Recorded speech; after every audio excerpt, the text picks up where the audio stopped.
আমরা সবাইকে বলবো বিভিন্ন চ্যানেলকে যে আপনারা আমরা শিল্পী সমিতি আপনাদেরকে বলবো আপনি আমাদের সাধারণ শিল্পী যারা আছে তাদেরকে নিয়ে কাজ করেন, তারা কোনো রকম যদি নিয়ম ভাঙে আমরা আছি। আমাদের সিস্টেম হচ্ছে যে শিল্পী সমিতির কোনো ব্যাপারে সেটা সিদ্ধান্ত নিবে মুখপাত্র এটাকে কথা বলবে, আমাদের এই নিয়মটা হয়ে গেছে। আমরা কোনো বিষয় স্পেশালি কোনো ইসে মানে এখন উত্তর দিতে পারবো না।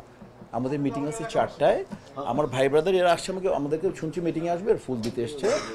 যারা ওই যে যাচ্ছে বাছে যারা বাদ করেছিলেন তাদেরকে আমরা ওয়াদা করেছিলাম, এবং আমাদের ইস্তেহারে সেকেন্ড পয়েন্টটা ছিল, রাইট, সেকেন্ড পয়েন্টটা ছিল যে যারা মেম্বার হয়েছেন তারা পূর্ণ সম্মানের সাথে মেম্বার থাকবেন আজীবন।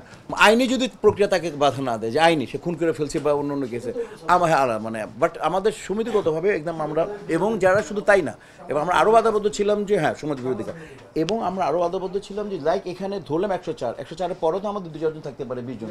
যেমন এই আক্তার ভাই প্রডিউসার ছিল জুয়েল, ওই যে আমাদের বড় বিল্ডার জুয়েল বাদ পড়ছে। তো এরকম যারা আছে, যারা আমরা জানি, যারা আমাদের মেম্বার ছিল, তারা তাদের বিগত টাকাটা দিয়ে এই কমিটিকে অ্যাপ্লাই করবে, আমরা মেম্বার করব। সামনে কার্যক্রম আমাদের ইস্তেহারে যেগুলো দিয়েছে, এটা একটা বিরাট পয়েন্ট ছিল, এনারা একটা বিরাট পয়েন্ট ছিল যে আমাদের মধ্যে কোনো রকম আমাদের বৈরিতা না থাকে, ভুল বোঝাবুঝি না থাকে, তারা 2 বছর যাতে আমাদের ফুললি সাপোর্ট পায়, একেবারে ফুল সাপোর্ট।